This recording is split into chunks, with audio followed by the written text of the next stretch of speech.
TD Easy Trade is a user-friendly trading platform from TD Bank, designed for new and casual investors to easily trade stocks and ETFs without commissions. Here's how you can use TD Easy Trade. Sign up or log in. Download the app.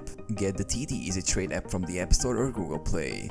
Create an account. If you're new to TD, sign up for a TD Easy Trade account by providing personal information like your name, address, and social insurance number. Existing TD clients can log in with their current TD credentials. Fund your account. Link a bank account.